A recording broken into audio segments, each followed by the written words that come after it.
My name is Ronald Scott McDowell, and I'm an artist and a sculptor.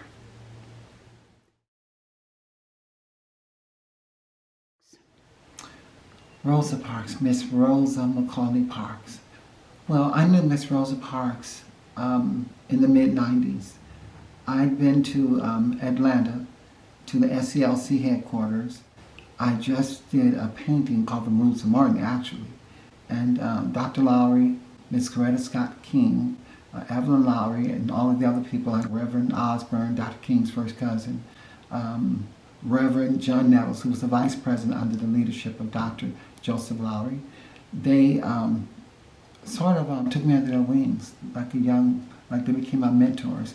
And I became their artist, the national artist for the SCLC magazines, which came out every month or quarterly.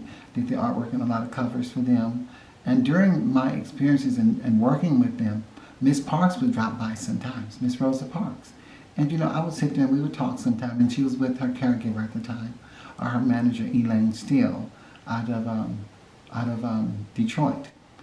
So in meeting her, I found her to be very pleasant, very mild-mannered. I heard a lot of stuff going on in the back with the different people that were working at the SCLC, but Miss Parks never said a word. She was a woman of very few words, but very powerful. She was very quiet, very peaceful, like an angel almost. My concept for the statue is I'd like to put her spirit in it more than anything else. When I look at artwork like the Mona Lisas, the paintings of Renoir and Whistler's Mother, or the paintings of Vincent van Gogh, or even some of the Basquiat work, I know with some of these artists that came before me, their work spoke volumes because there was a spirit element to them. I want to capture not just her physical appearance, but to capture her essence, her spirit and her soul. This small-framed woman who had so much strength and power, who changed the course of the history for all Americans, not just for black people, but for everybody. And she was a part of awakening the conscience of this great nation through her friend and her partner, Dr. Martin Luther King Jr. So I want to show the world the beauty, the essence, the spirit, the courage, and the power of Miss Rosa Macaulay Parks. I would love to do that for the state of Alabama and the city of Montgomery. Yes, I've done many statues from California to Alabama, and different private museums and different public places. I've done quite a few statues. Well, first of all, I got a chance to know her up close. Not to say that we were best of buddies or best of friends, but I got a chance to spend some time with her on about 4 or 5 different separate occasions in her person, looking closely in her face, learning her features. And I've been commissioned to do Miss Parks several times. In fact, there's a portrait, a life-size portrait of Miss Rosa Parks hanging in the archives in the state capitol. I was commissioned by Governor Don Siegelman back in, I think the late 1997, 98, when he was governor. And that was the first African-American painting hanging in the state capitol. And that was a portrait of Miss Rosa Parks. And I've done her a lot of times for different reasons and for different people. And the fact that I knew her and the fact I'm always doing Black history subject matter, I always include Miss Parks in my calendars, in my montages, in whatever I'm doing. She's always right up there with the rest of the great legends and history makers.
my best statue. This is my best and favorite statue.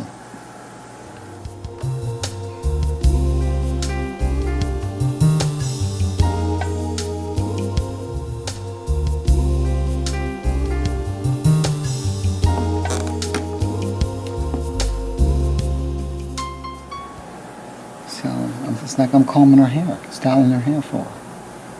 Making sure that each strand falls in place and is in sync with the other strands.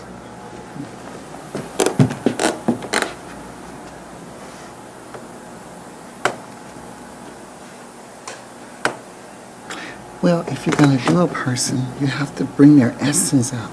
And detail is what gives it the essence of the person. The detail is what makes it three-dimensional, what makes it real, it makes it breathe. It's always in the detail. A lot of people can sculpt and do art, but it's the detail when you're doing fine art, and this is fine art. So you have to pay attention to detail.